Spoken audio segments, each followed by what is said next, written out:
Om Sahana Bhavatu Sahano Bhunaktu Sah Viryam Karavavahai Tejasvinavadhitamastu ma Vidvishavahai. Om Shanti Shanti Shanti. Om Sadashivasamarambham Shankaracharya Madhyamam Asmadacharya Paryantam Vande Guru Paramparam. Om Satchidananda Rupaya Vishwotpattyadihetave Tapatraya Vinashaya Shri Krishnaya Vayam Namaha. Samasta Jana Kalyane Niratam Karunamayam Namami Chinmayam Devam Sadgurum Brahma Vidvaram. Hari Om. Salutations to all. So we have seen in this Canto 6, the fourth discourse, how Daksha Prajapati, to take the secondary creation forward, he does the Hamsa Guhya Stuti. Bhagavan manifests and blesses him and tells him that he should marry this daughter of Panchajana, who is a Prajapati, and the name of the daughter is um, Asikni. And through her, the progeny has to be brought forth, and they get married, procreate, and so the chapter 4 ends there.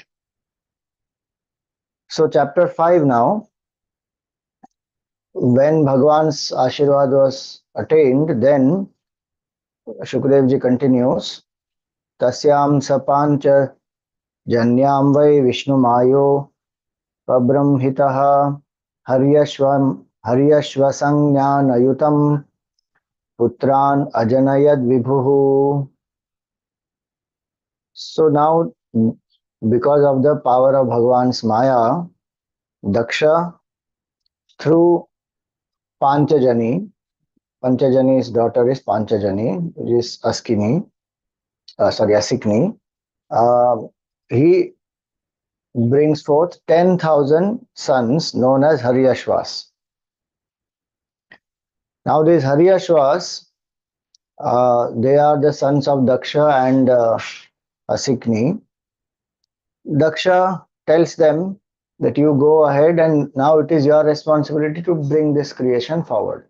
Meaning procreate more, have more children. So now what did they do? They went in the westernly direction. Praja Sarge Pratichim Prayayur Disham. Pratichi is the western direction. So they went in that western direction. And where did they go? Narayana Tirtha, Narayana Sarovar. Tatra Narayana Saras Tirtham Sindhu Samudrayoho. Where the Sindhu river meets the Samudra, there the Narayana Sarovar, Narayana and Sarovar mean the same. And there they start doing tapasya. And this is a place where many siddhas and sages, etc., they come there. And it's a very sacred place. So what makes a place a tirtha sthan? Tiryate anayati tirtham, that by which one crosses over the sins, the negative tendencies, is called as a tirtha. Any place cannot become a tirtha. Bhagwan would have manifested there, saints, sages, siddhas would have done tapasya there. So many reasons will be there for a place to be tirtha. And the effect of that tirtha will be what? The sins of a person, that which effortlessly destroys the sins of a being and also generates punya. That place is called as a tirtha. And so we should know that. And these tirthas are mentioned in our scriptures, that which places are called as tirtha sthan. Any place doesn't become Tirthasthan. And the king of all these Tirthas is Prayagraj. The prime minister of all the Tirthas is Kashi. The guru of all the Tirthas is Pushkar. And all the Tirthas are they have presiding deities. So during Kumbh it is said 33 crore Tirthas are there in Bharat. The devatas of all these Tirthas come to Tirthraj Prayag.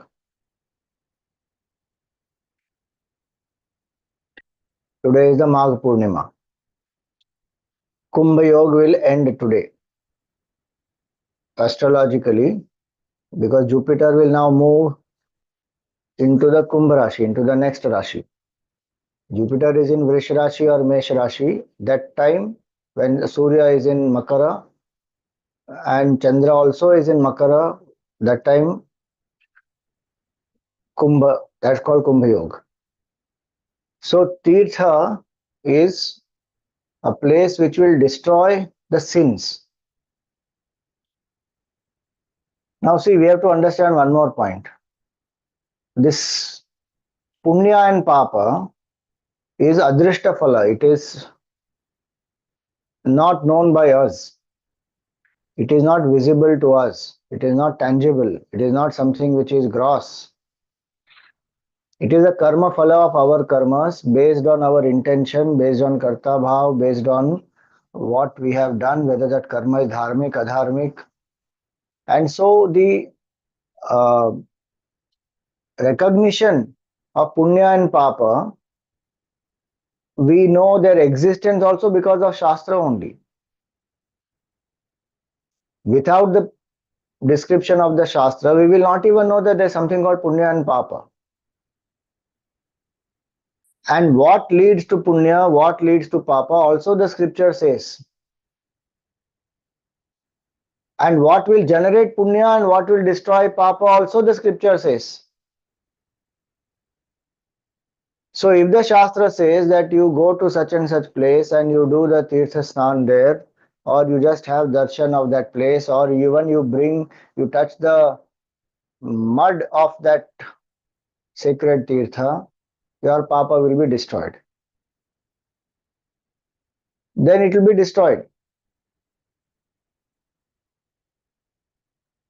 If one says कि ऐसा थोड़ी होता है, कर्म का सिद्धांत है, अगर ऐसा होता तो people would have done enough papa, go and take a dubki and then destroy the papa and then you do new papa.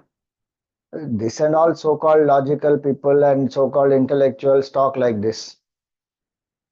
Shastra is very clear on this. It is not that one can go there and all the sins are destroyed to do new sins. Then the sins don't get destroyed. But if the Shastra is saying that the sins get destroyed, they get destroyed. That Shraddha one has to have in the Shastra, because what is not tangible, visible to the senses or to the mind, what is the valid proof of that? Shastra is the valid proof for that. Dharma jignasamananam pramanam paramam shrutihi. Manusmriti says that. Those who want to know what is dharma and adharma, dharma and adharma is not tangibly visible. Then what is a praman? Shruti is a praman. Shastra is a praman. And if the Shruti is saying that this is what will destroy the sins, it will destroy the sins. So one has to go with that Shraddha. Otherwise, don't accept only the existence of sin and merit. Then why are you bothered? Then live life whichever way you want. But if I accept that no, Papa and Punya exists, who told you Papa and Punya exists? Shastra told you Papa and Punya exists. What leads to Papa and what leads to Punya? Who told you? Shastra told you. This much you are accepting. But when the Shastra says you come here and if you take a dip here, your Papa will get destroyed, I don't accept that. Then selectively I am choosing. How? Without Shastras, Punya Papa's existence only we will not know. Swamiji, so many people they don't know. Their life is still going on. It is going on. That's the whole point. It's just going on. Purpose of life is not to go on. Purpose of life is to evolve. Purpose of life is to apply vivek, to understand, oh, this is going to lead to papa, this is leading to punya. And the result also of that papa and punya one sees. Whatever we have in life today is because of the punya and papa combination only. Past karma. And what we will do today will create my future. That Swatantrata also Bhagavan has given. Freedom is there, Purushartha one can do. All that I am ready to accept, but certain parts I don't want to accept. How that will work? And so Shraddha is very important there. Because then it will create that conducive attitude which will help me to evolve. When we say my sins are destroyed, I am a different person, then I will live the higher way of life. And don't think that it is all only psychological, it is all just created to make people follow morality. So many countless sadhus, sannyasis, mahatmas, jivan muktas have realized this, and they have what you call as they are the evidence, a proof of this. This cannot be explained by science.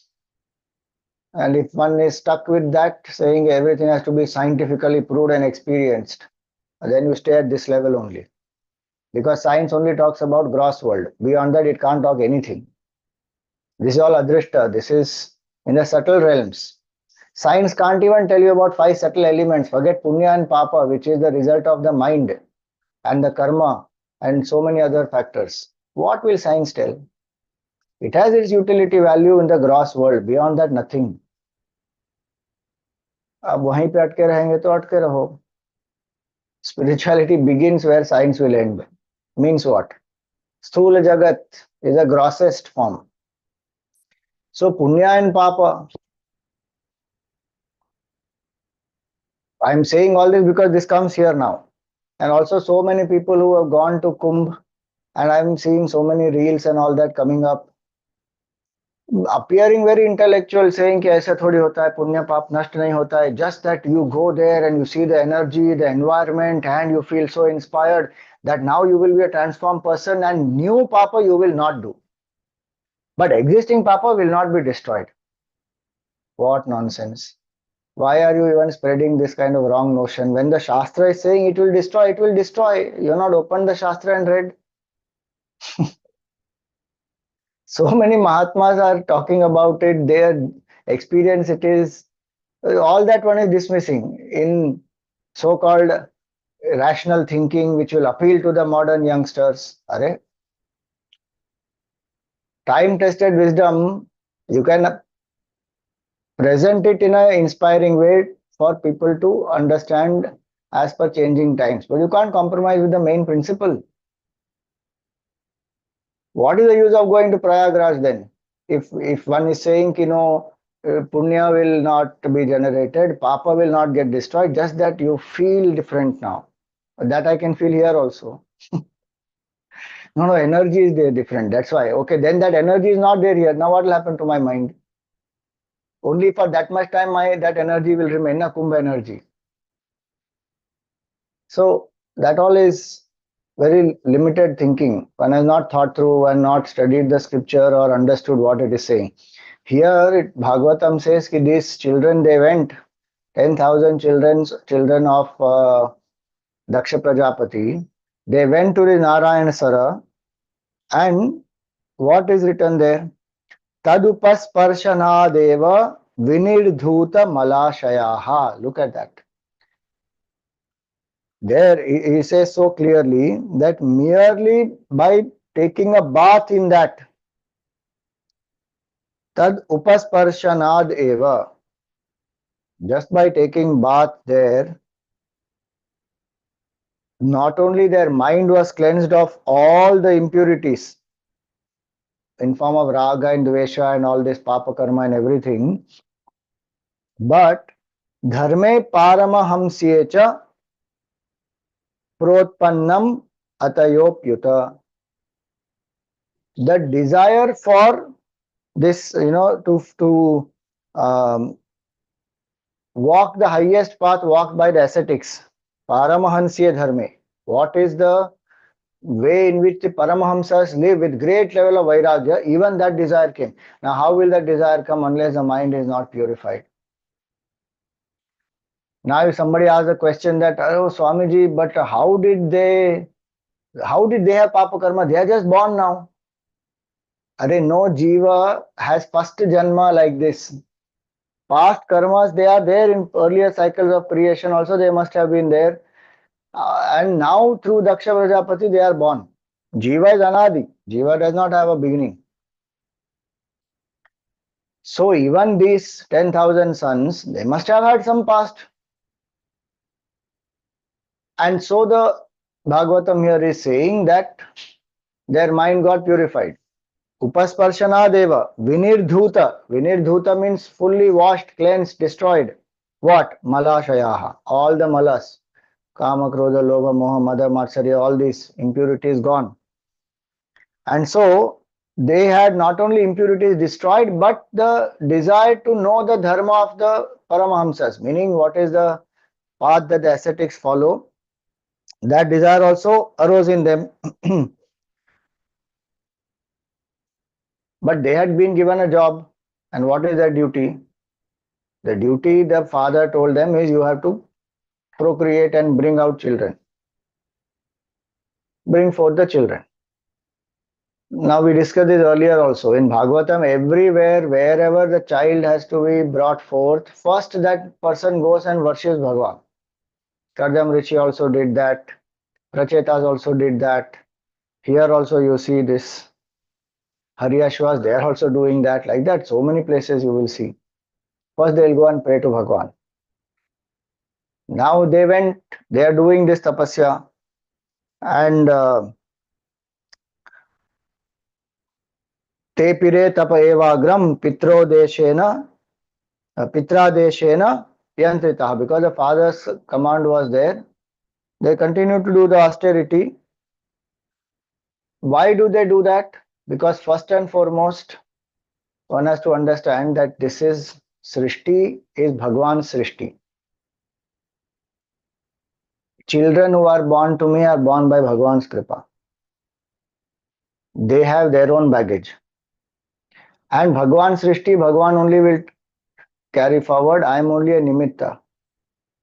So the child who is born to take forward Bhagwan Srishti, not my personal ambition. See the mindset. Impact what will it will have. Otherwise, and that's why Garbhadhan Samskar also is there. The first Samskar is Garbhadhan Samskar. And fourth, let the noble souls come into the world so that the world will be benefited by them.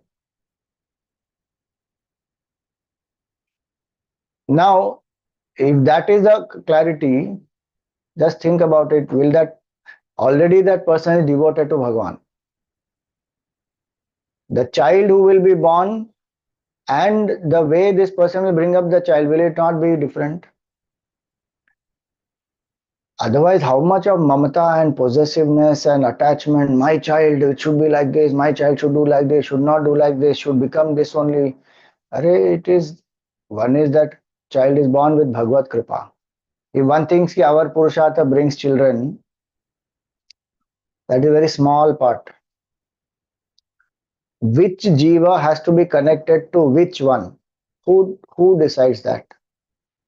Our karma also, if we say, Bhagwan only brings all these jivas together, no? Then only the experience of samsara will happen for us. Somebody is my father, mother, sister, sibling, friend, guru, teacher, society, all, so many karmas are intertwined. Who makes all this happen? Bhagwan only makes it happen. So if we understand that very clearly, then this possessiveness will go.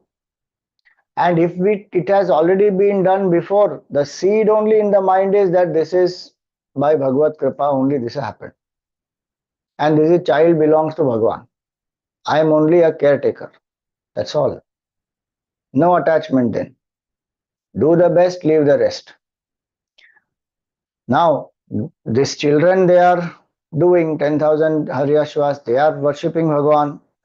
They are still doing what they have to do because that is the command of the father. And there what happens? Naradji comes there, you see. Raja vivriddhaye yattan devarshistan dadarshaha. Naradji saw them. See, one sign of the mind becoming purified is satsang will come into one's life. Some sadhu mahatma will also come in one's life.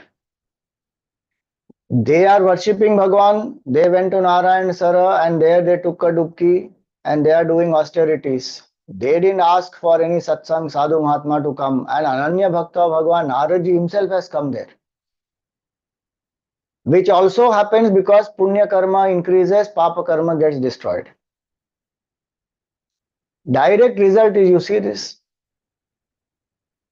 If punya karma is not enough, one will not get only satsang in one's life. And punya karma, you see here in this, when the karma is destroyed, papa karma is destroyed, punya is increased. Both will happen in a tirthasthan. Even now, if you see in Kumbh, so many people will go there. One is to do snan. There is also to meet Mahatmas, satsang. And one will find appropriate to one's evolution level, one's punya karma. One will find appropriate sadhus there. If it is not enough, one will not find. One will see them and one will do snan, come out. So many possibilities are there in that. Here you see Naradji himself has come there. They have not called.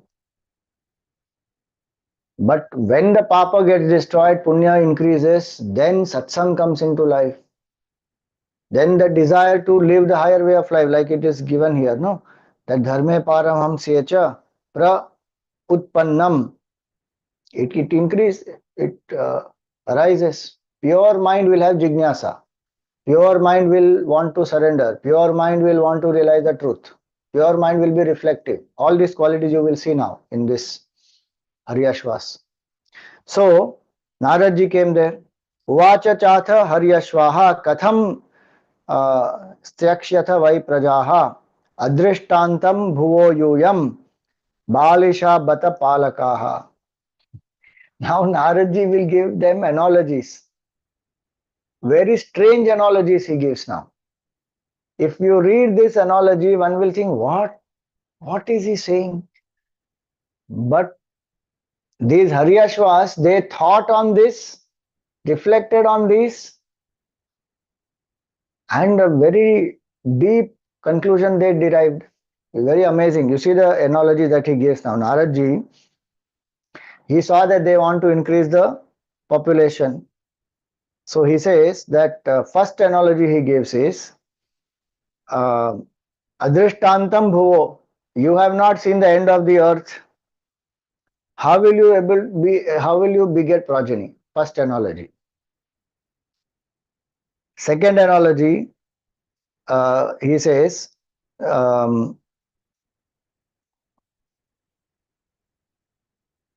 Tathaika purusham rashtra bilam chadrishta nirgamam bahurupam striyam chapi pumamsam pumschali patim.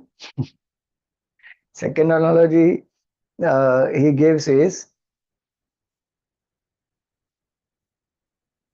without knowing the country inhabited by one person, then there is a hole without any outlet. Then there is a woman who is assuming at will different forms. And then there is a man who is the husband of a prostitute. Then Nadim Ubhayato Vaham. There is a river which is flowing in opposite directions. Simultaneously, like this it is flowing. One is coming like this, one is going like this also. Simultaneously in the opposite direction. Then Pancha Panchadbhutam Graham. A house made up of 25 things. Then Graham. Then Kvachid hamsam chitra katham. There is a talking swan. So there's a play. So there's a talking swan, and it has a very strange story to tell. Kshaurapavyam swayam uh, brahmim, and something which is very exceptionally sharp and strong is rotating round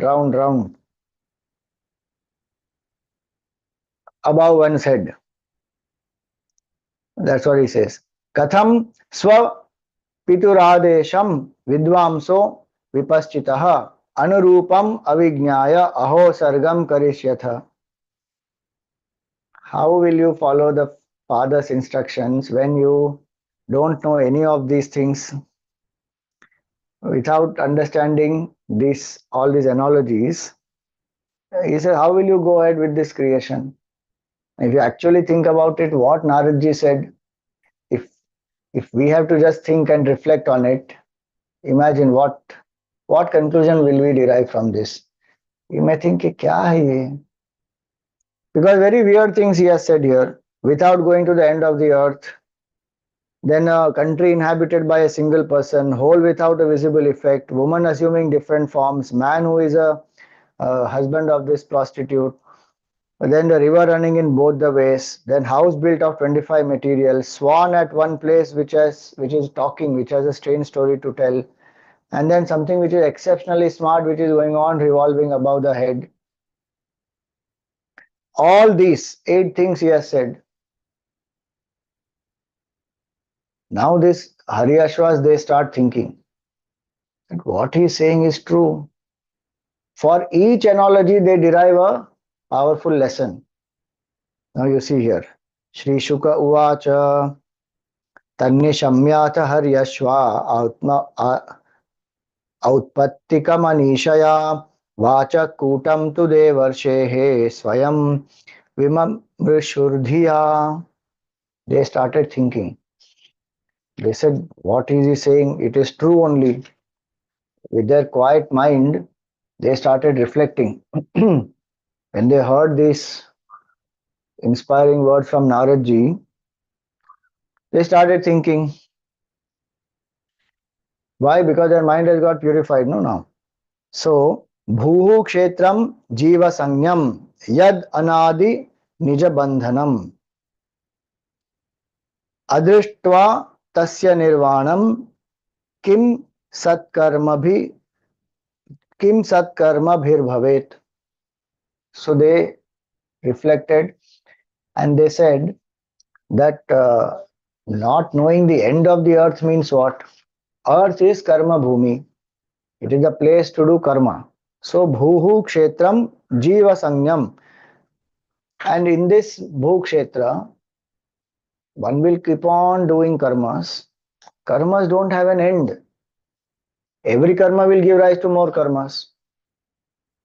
And so they understood that this earth is the field, and in this, the jiva who does karma attains his merit and sin, and because of karta bhav, the jiva is doing karmas, and every karma is going to create more and more and more and more of karma. And so he says here, they understand here that this jiva who has existed from remote antiquity and serves as a fetter for the soul, this karma bandhan, the jiva is bound in that. Without destroying that karma bandhan, without seeing its extinction. So, without seeing the end of the earth means what? You don't have to go to the end of the earth. There's no end. It's a whatever. It's a sphere. No? How will you find an end in that? So, it's not literal meaning. The meaning is what? That earth is symbolic of karma.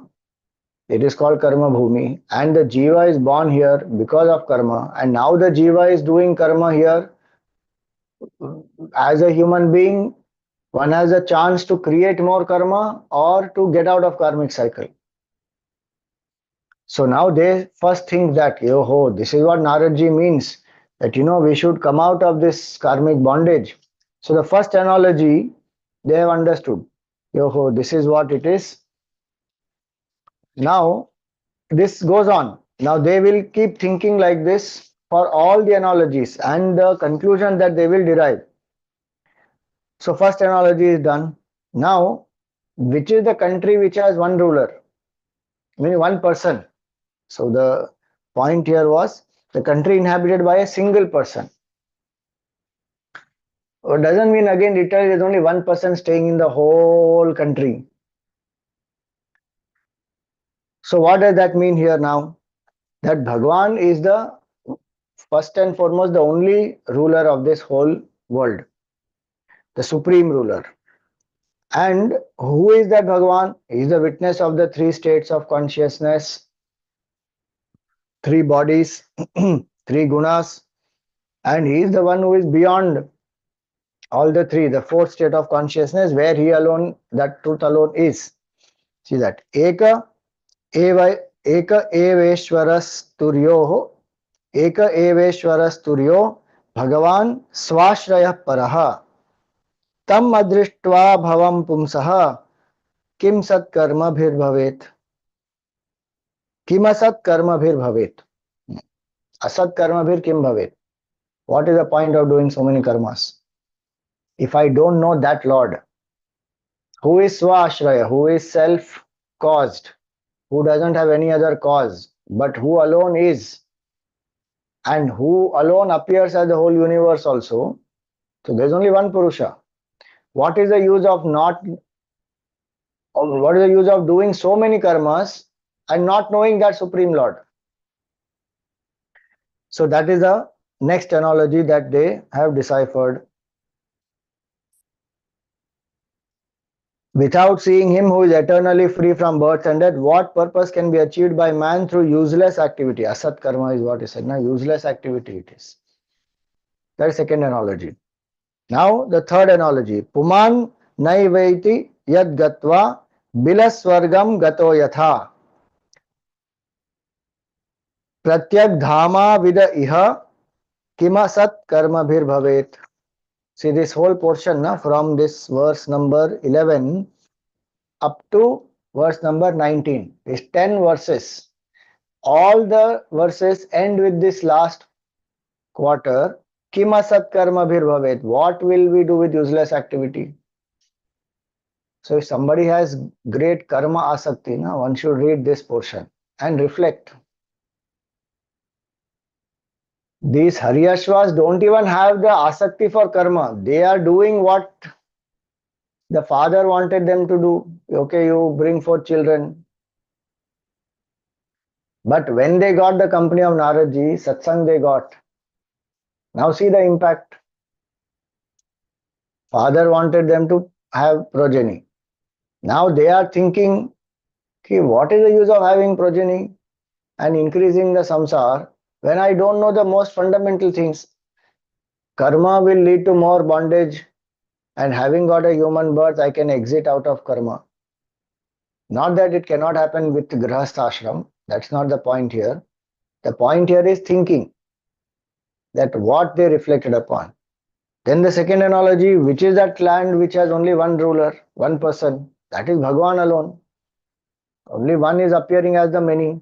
I am seeing the many, but I don't know who is that one.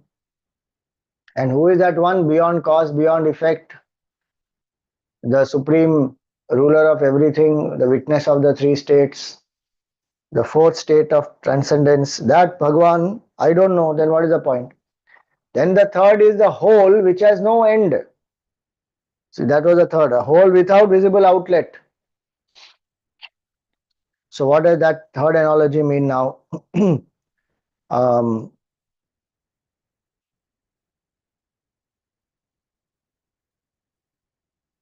Everywhere we go, whichever loka we will go to, finally one will be again born till the Jivan Mukti is not attained. Till one doesn't realize Brahman, infinite consciousness.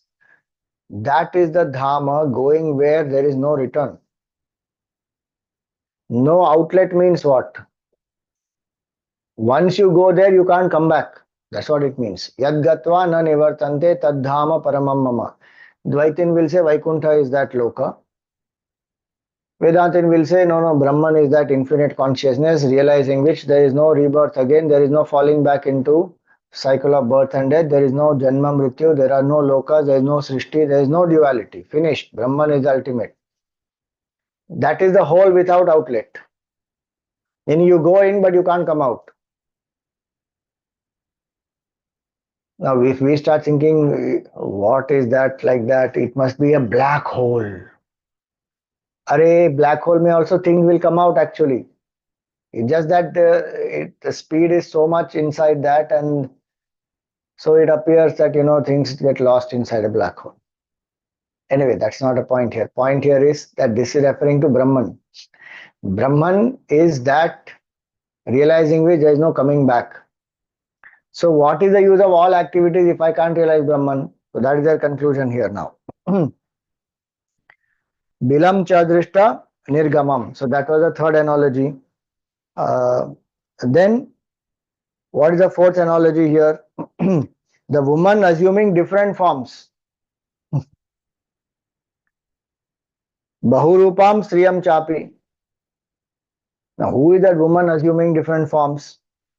So, Nana Rupatmano Buddhihi Swairiniva Gunanvita Tannishtham Agatasyeha Kimasat Karma Bhir Bhavet. This Buddhi is that woman. Now, don't suddenly go saying, why is it Buddhi called like that? Why is it not a man? Arey, Buddhi word is feminine, Baba, in that. Otherwise, Buddhi doesn't have a gender. Our man also has Buddhi, woman also has Buddhi. Buddhi is not gender specific. The word Buddhi is feminine. So, it said here that Nana Rupatmano Buddhi. So, the intellect of the Jiva, which has three gunas, Gunanvita. Now, that intellect of the Jiva takes the shape of various objects of the senses. Means what? What Vedanta says, that this mind and intellect go out through the senses, envelop the object, and then the impression is created. So the mind has to become like that for us to experience. Meaning what? If I'm seeing this computer, the mind and intellect through the senses goes out, envelopes this computer, a computer vritti will be formed in the mind, then only I will recognize this is a computer. So it will become like that, meaning the vritti will take that form, tadakara it will become. So like that every day this buddhi is taking how many forms? As many objects it is experiencing, that many forms this buddhi is taking. So that's what he says, Nana Rupatmano Buddhi Swairiniva Gunanvita. And it takes the form of various objects of senses. He is like a wanton woman appearing in various attractive guises, possessed of many alluring qualities. Meaning the senses which are, so the buddhi which is extroverted will go out through the senses and create more and more desire for sense objects. And then one has to work hard to get this sense object. Anything, food, drink, movie, money, power, position, whatever it is, it will go out. And so it takes various forms. And now to fulfill that desire for all these, once it sees, once it experiences it within, then one says, oh, I must have it, I must enjoy this, I must go here, I must go there. Then karma will start. So now they say, what is the use? This buddhi is only going to create more and more trouble. The whole point is what? They are thinking like the vairagis. Because that's what the shloka said here, na? Dharme paramahamsyecha. Who will think like this? Those who have vairagya only will think like this. Otherwise, pravritti marg, so this is normal.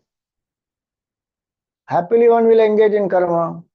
Eat, drink, be merry, expand, create more power, name, fame, everything.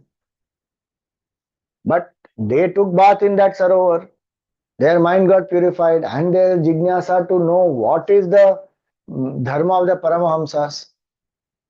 Now see another point there. Now, the moment that jignasa has come that we want to know what is the dharma of Paramahamsas, A Paramahamsa has come into their life, uncalled. They didn't go in search of who is this Paramahamsa who can give me enlightenment. Nothing. Naradji came straight. Even today that will happen. If Gurudev, that's why he used to say that you cultivate discipleship, you become like a flower and you bloom. The bee will come automatically. Flower doesn't have to go and publicize. Flower doesn't have to go hunting for bee. The bee will come automatically. One has to do this. So now, these are the way in which Paramahamsas they will think that array, this buddhi so is going out through the mind, through the senses and taking the form of the object and then increasing my karmic bondage. And obviously, if one is a grahasthi, one can't stop engaging through the senses. But that's where Karma Yoga comes into play, where one does everything dedicated to Bhagavan, and anything that is not conducive for duty or for devotion or for sadhana, one will avoid that. Do bare minimum what is required and offer that to Bhagavan. So, karma by itself is not a problem, engaging through senses by itself is not a problem. But forgetting Bhagavan, that is a problem. And here, those who are having that capability and vairagya, they will say, no need, what's the use of this karma? We just sit and do dhyan. In dhyan only they are thinking all this. So whatever little rajoguna which is also there in them, that will also get destroyed through this reflection. Then it was said about a man who is the husband of this prostitute. See that. Even so, the man who is the husband of a harlot. Now who is that? Tatsanga Bhramshitaishwaryam Samsarantam Kubharyavat Tadgatir Abudhasyeha Kimasat Karma Bhir Bhavet.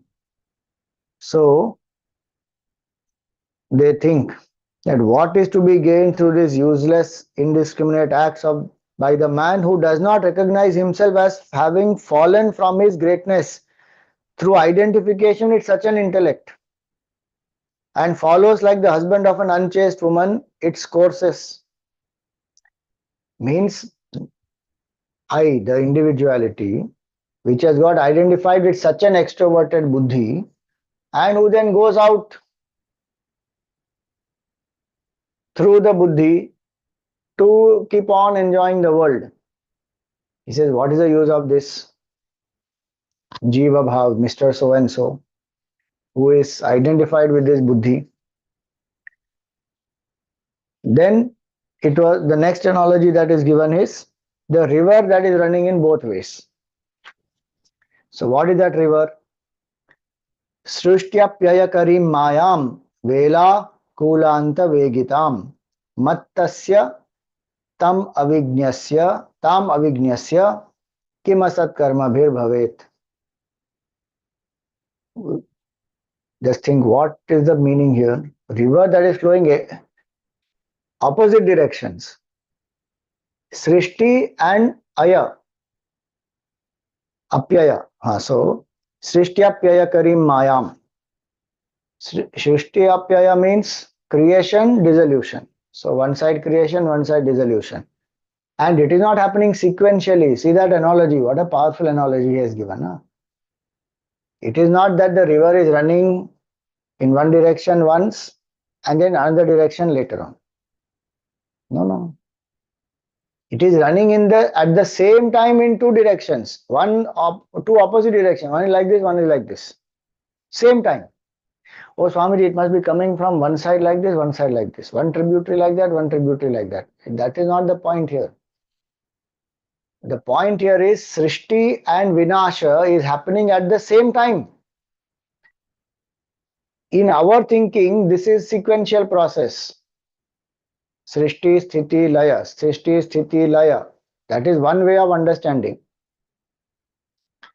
But the deeper way of understanding is Srishti, Sthiti, Laya is happening every single moment. Srishti, as the Srishti is happening, the previous one is destroyed, new one is created. Again this gone, new one created. This gone, new one created. It keeps happening simultaneous. Which means the whole world is perishable. Completely perishable. Not only perishable, perishing. That is the point here. It is perishing right now. Immediate, as we are seeing it also, it is perishing. That's called drashta nashta swabhava. It's not perishable. This body of ours also, oh Swami, is Srishti. No, Srishti means this body also. Thought also. Rises, falls, rises, falls, rises, falls every minute. So many cells are born, dead, they just go on. This play of Srishti and Vinash keeps happening continuously. There is no new Srishti without Vinash, and there is no Vinash without new Srishti. This is going on. This is Maya. That's why he says, Srishtya Paya Karim Mayam. Vela, Vela Akula Anta Vegitam. Huh. So this is the opposite direction in which it flows.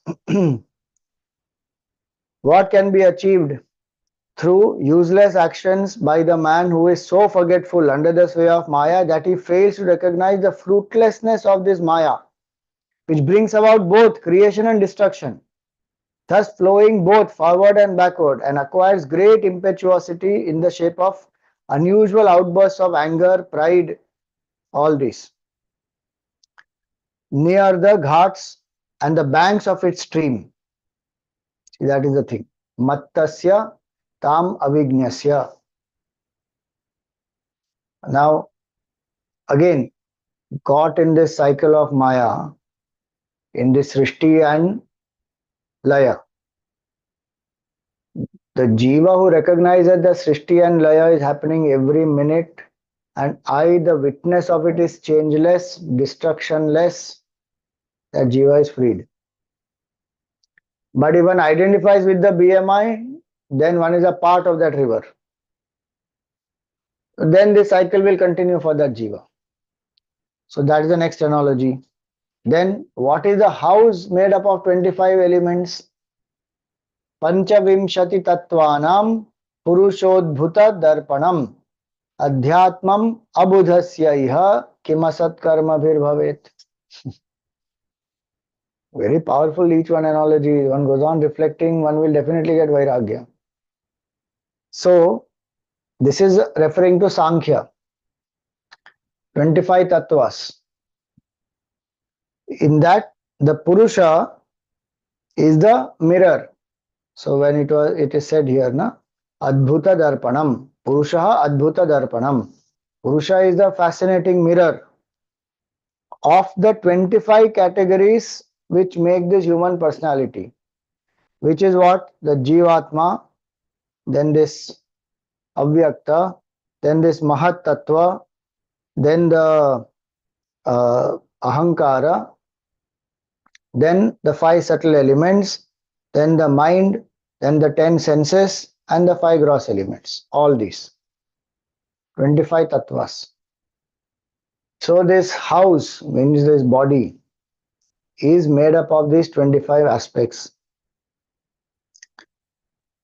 Now these 25 aspects, all these 25 aspects by themselves are Jadavastu.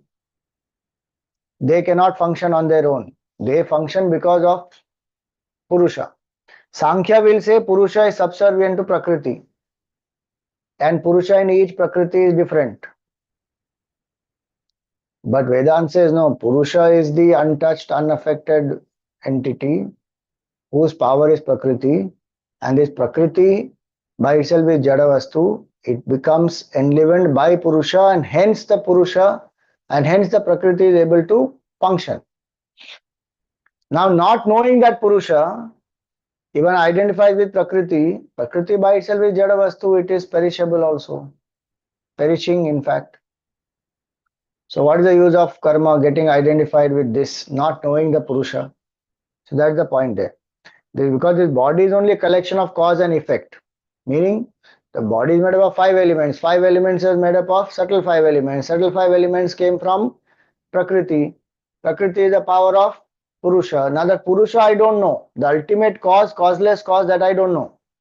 Everything else I know.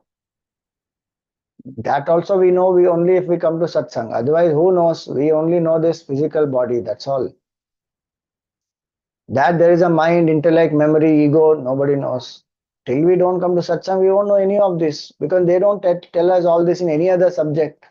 Maximum, if some introduction is there to the mind, okay, there's a mind, but mind, what is a mind and what is a brain, that difference also one doesn't know. One is subtle, one is gross, that also one doesn't know. Then where to talk about avyakta and mahattattva and this ahankara, and then five sukshma, you know, tanmatras, and then panchikarana process happens, then they become gross five elements, then the body is made from that, and the mind is made from subtle five elements. Where does one know any of this? No school teaches any of this. So one will not know only. And this Haryashva, they are wondering what is the use of knowing Prakriti but not knowing Purusha, one who makes all this happen. So what is to be gained here through useless actions, where one thinks, I am that Karta, I am the Bhokta, I am the Prakriti, and Purusha is subservient to Prakriti, is useless, that is no point. Then Aishwaram Shastramutsrijya Bandha Mokshanudarshanam Vivikta Padam Ajnaya Kimasat Karma Bhir Bhavet. Now, ignoring the body of teachings, the Shastra, and establishing the existence of God, which not only distinguishes spirit from matter, like the swan, like that talking swan which is given, na? The analogy is talking swan. A swan, what will it do? It will separate milk from water. Same way, Purusha and Prakriti has to be separated to understand, oh, I am Purusha, I am not this Prakriti. Today, identified fully with Prakriti, one is saying, where is Purusha? Which Purusha? No Purusha only. So, here he says that even as a swan, according to the traditional belief, separates milk from water, where the two are mixed, in that way we have to separate spirit from matter. But further enables one to perceive the true nature of bondage and liberation. Study of the scripture will help a person to understand what is bandhan, to be identified with Prakriti, with the cause and effect is bandhan. To know the causeless cause and to know the Purusha as my true self, that is mukti. And who will tell us that? Shastra will tell us that. So he says, without knowing all this, ignoring all the scripture, what is the use of activity? Think about this. Some of this is not only for vairagya to attain mukti, but even fundamental things. Should our children not learn about Purusha and Prakriti? Should they not know about what is law of karma? Should they not know how to get out of karmic bondage?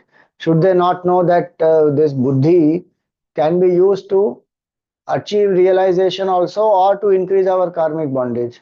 That this body and this mind, this whole personality is made up of 25 tattvas. They should know all this.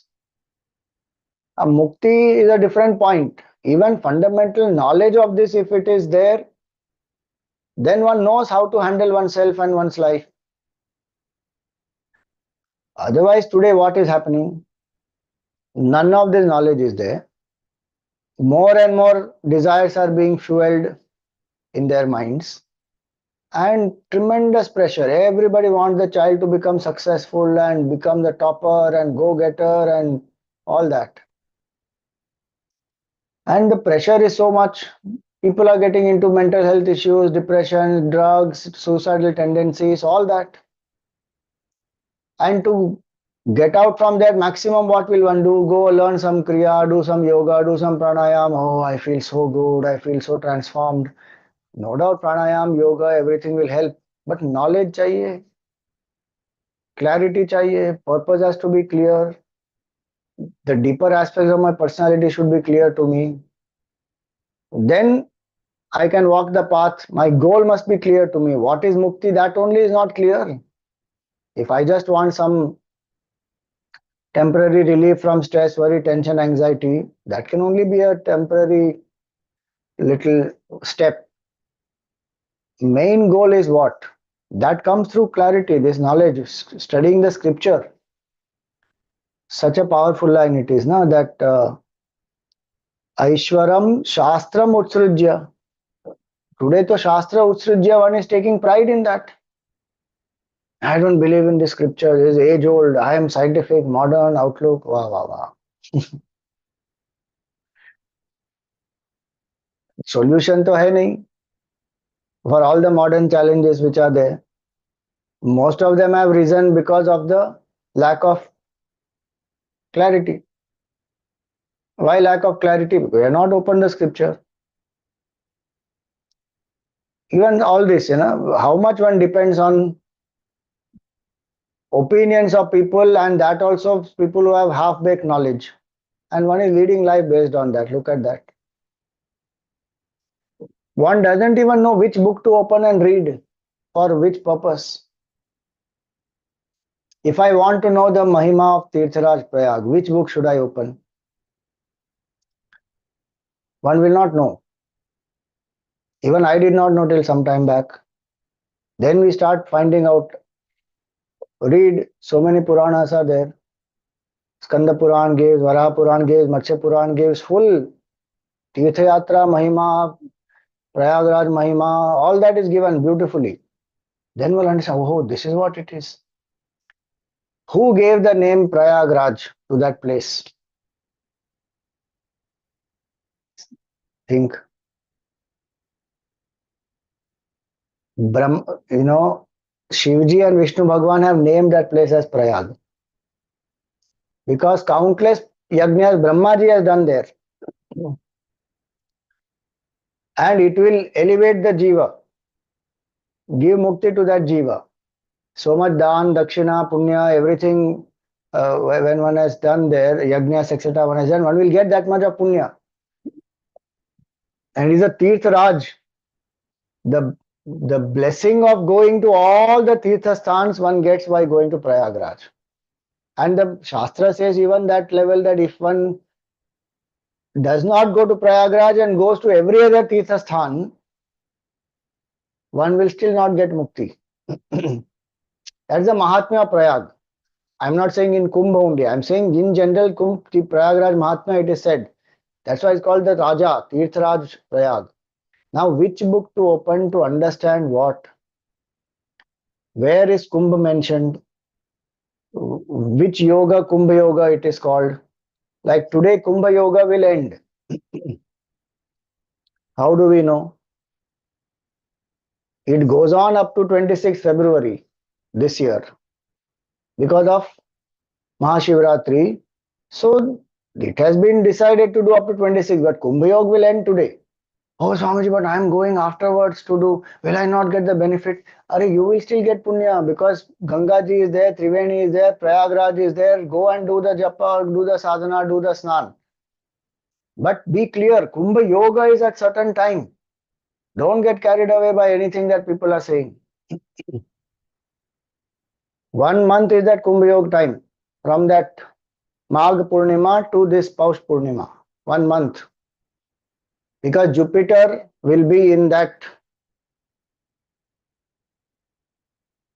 12 years it will take to complete one circle.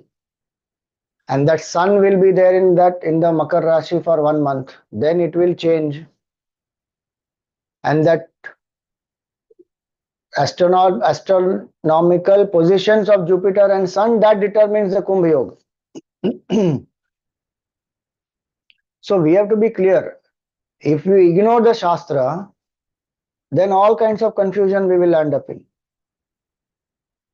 Then those people who don't even have the Shastra in their religion, to the depth in which we have, understandable, they go through difficulty. We have the Shastra in its full depth, but we are not going into it.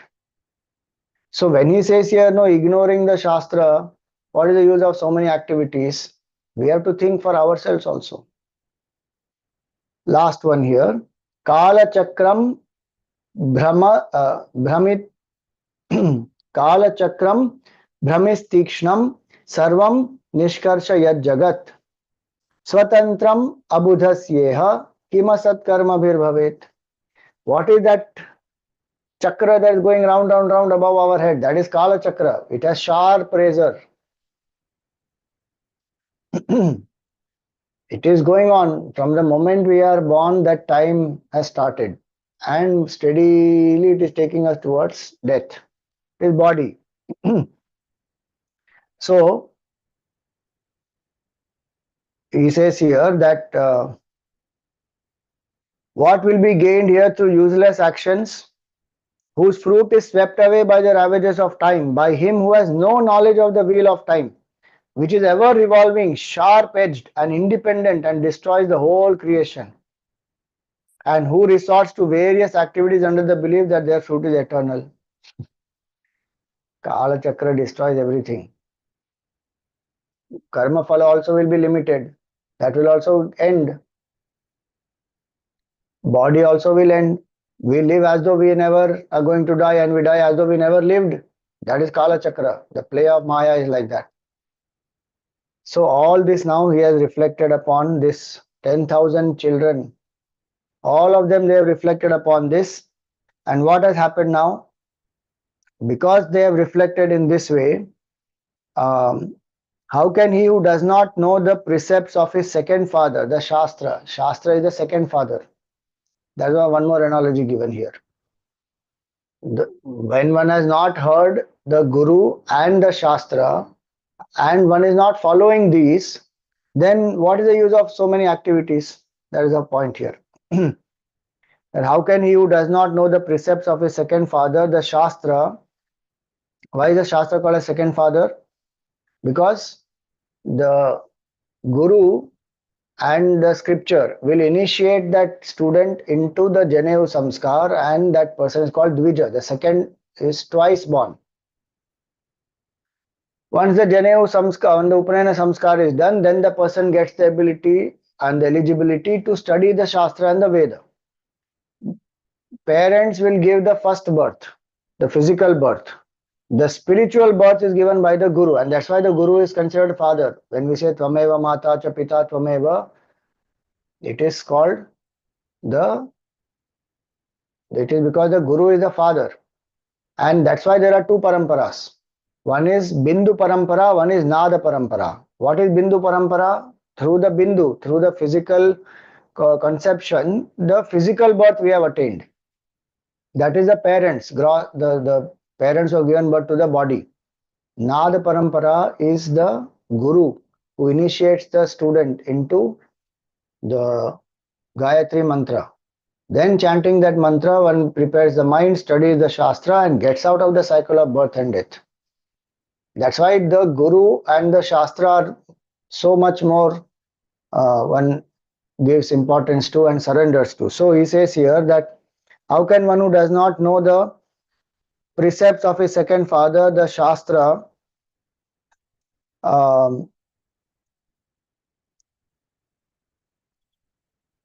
which invests him with a second body in the shape of the sacred thread, and whose advice is as salutary as that of a father, precepts that turn him away from worldly activity, and who has faith in the path of worldly activity, proceed to act in conformity with such precepts. The person will not live by the Shastra when one doesn't know the significance, one is ignoring the scripture. In this way, what did the Haryashvas do? They all got vairagya. So, iti vyavasita rajan Haryashva ekachetasa, single pointed their mind was, we want mukti. We don't want to take the creation forward. Now, Daksha Prajapati told them to take creation forward, but he says, what is the use of all this activity? These 8 analogies that Naradji gave, they reflected and they said, this is not of any use till we attain mukti. So, prayayustam parikramya panthanam anivartanam. They did pradakshina of Naradji and they went on a path from where there is no return, meaning they renounced the world and came to realize the truth. See that. Thus resolved, who were of one mind, went around the sage and took to the path of God realization, which does not bring one back to the mortal plane. Having fixed his undivided mind on the lotus feet of Lord Vishnu, as revealed in the notes of the gamut, which stand as a symbol of the all-pervading Brahman, the sage Narad went about all the spheres. Naradji went his way, disciples went their way. So this one portion ends here about Daksha Prajapati and his sons. Now Daksha Prajapati comes to know, now he wonders, all these children are renounced. but he has to do his duty. So he brings forth more children. What happens after that? We'll see in our next satsang. This portion is very interesting, especially if one reflects on these analogies. Now, very unique analogies these are. Homework for us should have been that, okay, read this analogy, reflect on these analogies on one's own, and then see what is the meaning. Are we able to make any sense out of this or not? Here, though, immediately in the chapter only it is given, the explanation is given. But what this Haryashvas thought, interesting, na? How they concluded, that is a sign of a pure mind. The Guru gave a little hint, that's all. No deeper explanations. The mind which is ready, pure, got it, immediately got it.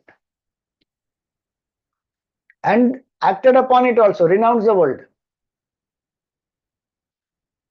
That is a sign of purity. And that's why purity is so important. That's why punya is so important. Okay, so for now we will stop here and do the arti.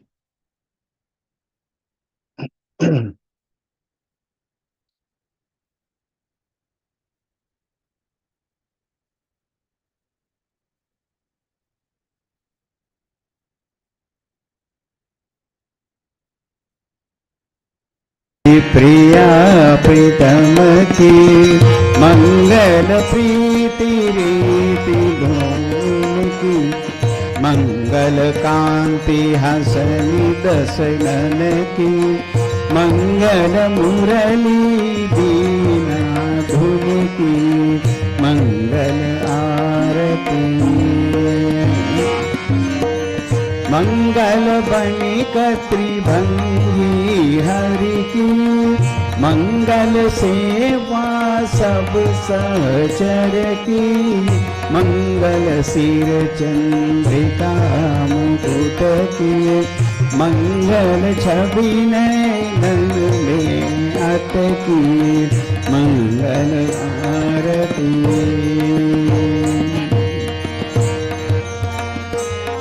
पभी अंग अंग की मंगल गौर श्याम रंग की मंगल अति कटि Pierre पट की मंगल चितमणि नागर नट की मंगल आरती मंगल शोभा कमल नयन की मंगल माधुरी मृदुल पैन की मंगल वृंदावन मद अटकी मंगल क्रीडन जमुना तट की मंगल आरती मंगल चरण अरुण तरुवन की मंगल करणी भगति हरिजन की मंगल जुगल प्रिया भावन की मंगल श्री राधा जीवन की मंगल आरती प्रिया प्रीतम की मंगल प्रीति रीति डोल की मंगल आरती मंगल आरती राधावर कृष्णचंद्र भगवान की जय। ओम न तत्र सूर्यो भाति न चंद्र तारकम् नेमा विद्युतो भान्ति कुतोऽयम् अग्निः तमेव भान्तमनुभाति सर्वं तस्य भासा सर्वमिदं विभाति। सद्गुरुनाथ महाराज की।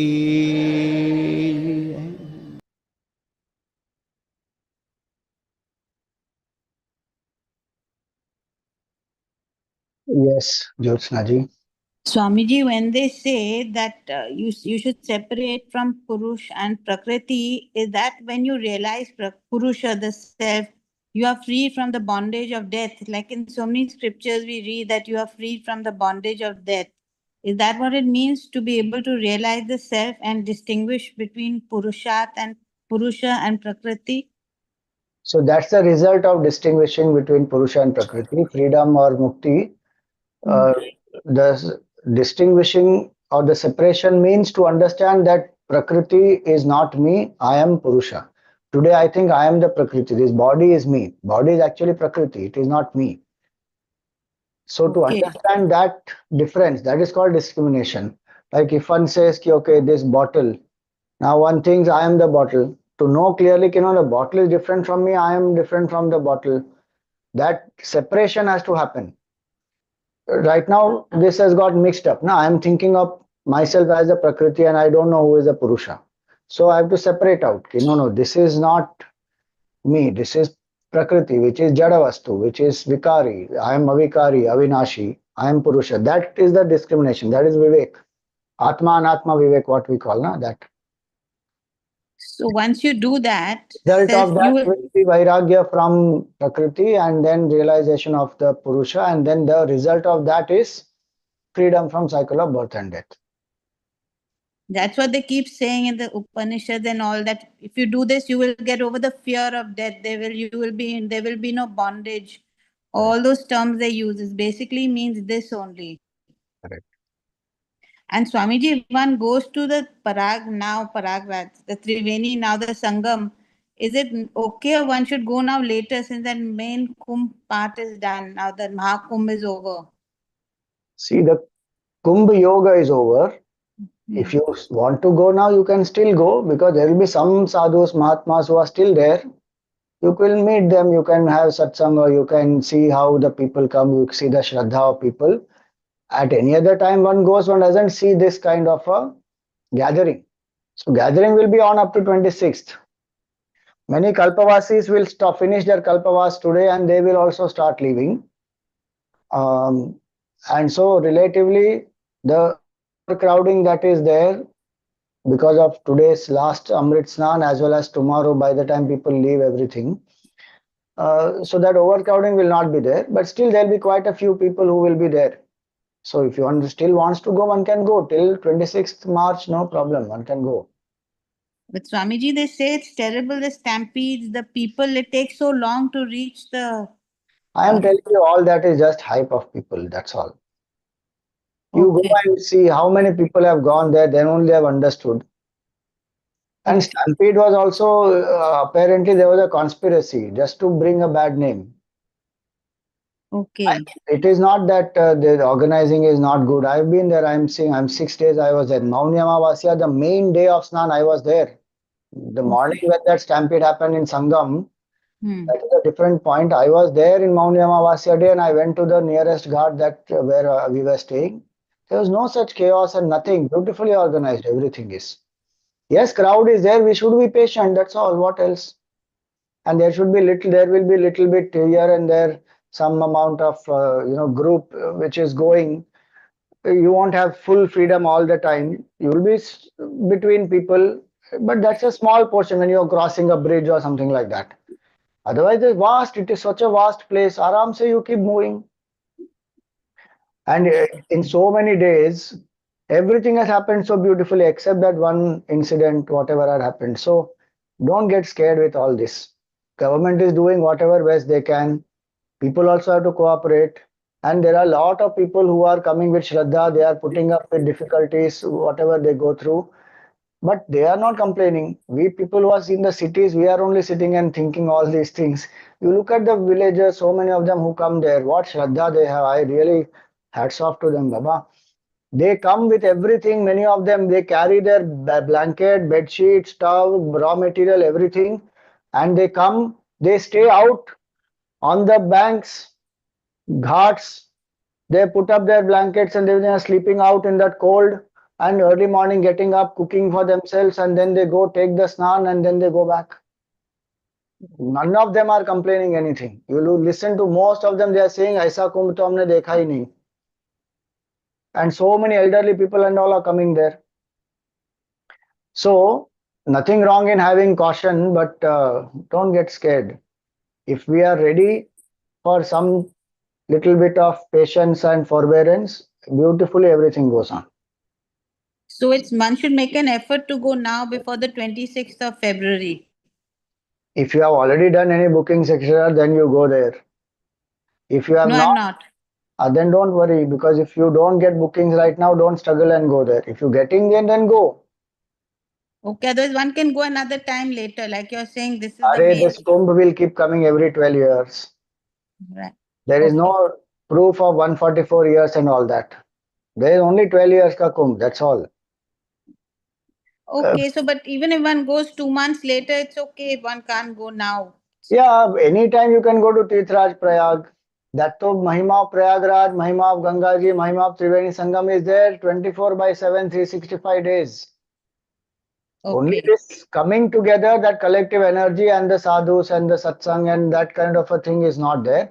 If you want to experience even that in a limited way, go next year during during this month of Magh. Magh Mela happens for 1 month there. Every year in Kumbh, in Prayagraj. Not Kumbh, sorry, in Prayagraj. There also you will see so many sadhus come, the Mahatmas, they live, the people are there, they are doing the sadhana, they are doing Triveni Sangam. Every year it goes on. So go that time if you want that collective energy. If you want peace, quietude, go at other times. Don't go in monsoon, that's all. Okay, let's see now what happens. One has set an intent, let's see what happens. And Swamiji, did you also come across one of these very saintly people or any? So there are many sadhus there. Um, Jivan Muktas and also it, some of them they come. We met a few sadhus. We did some satsang. We learned from them. Um, yeah, that happened. You met some enlightened souls, Swamiji? We can't sit and judge who is enlightened and who is not. One should do satsang. That's all. Okay. One keeps doing satsang. One keeps meeting Mahatmas. Take their blessings. That's all. Okay. Hari Om. Thank you, Swamiji. Let's see what happens if one goes or not. Right. Srijata ji, you had a question. Um, Hari Om, Swamiji. My question is that can you explain who are Kalpavasis? I was very curious about it, but couldn't get any answer about it. Kalpavasis are those who will do 1 month sadhana there in Kumbh, where they will come Paush Purnima to Magh Purnima. Sorry, Paush Purnima to Magh Purnima. They will stay 1 month, and they will every single day take bath in the Ganga. They will do Anushtan, Ishta Mantras Japa. They will eat only one meal of cereal in a day. Sometimes they may take fruits, milk at other time. They will sleep generally on the ground, and they will listen to the satsangs, and they will stay there 1 month full. Like this, 12 years they will do every single year, one full month of sadhana. This will give them the benefit of the sadhana done for one kalpa, which is the sadhana of 1,000 Chaturyugis, which is 1 day of Brahmaji. That's why it is called Kalpavas. And if any one particular year their sadhana does not happen, they are not able to go to that Magh Mela and then do the sadhana, the count will start from 1 again. Wow. So it has to be 12 continuous years. And there are people who have done 2 kalpavases, 3 kalpavases. There are people, that's the point of going to Kumbh. You meet kalpavasis, you see their life, you see their sadhana. We will get humbled completely saying, Arey Baap Re, look at these people, what level of sadhana they are doing. हमको Their लगता है purpose. हमने एक दिया लगा दिया और एक माला कर दिया तो हम बड़े साधक बन गए. They are doing that sadhana एक एक महीना. You stay in Kumbh 1 month and see what cold it is, Baba. And there they go and take bath every single day. It's tremendous. This is Swamiji for self-realization. Of course. One is realization. Others, some people have other desires also. They want some child, some mukti, some money, some promotion. It can be sakam karma also. or it can be just love for Bhagavan, or it can be for absolute mukti. Different people have different bhavana, but they will do sadhana there. See. They will have a tulsi in front of their house, their tent where they are staying. They will nurture it every day. They will sow some jawarka seeds or the different seeds they will put, and they will grow that every day. Then they will offer that and then to Bhagwan or to Ganga Ji. Like that, they have one full this thing. Madhav, Veni Madhav ka darshan every day they will go and do. After Snan, they will go to do Veni Madhav Ji darshan. Then they come back. Then they do the sadhana. It is tough sadhana to do, Kalpavas sadhana. Thank you, Swamiji. Pranam, Swamiji. Om Purnamada Purnamidam Purnat Purnamudachyate Purnasya Purnamadaya Purnameva Vashishyate Om Shanti Shanti Shanti Harihi Om Shri Gurubhyo Namaha Harihi Om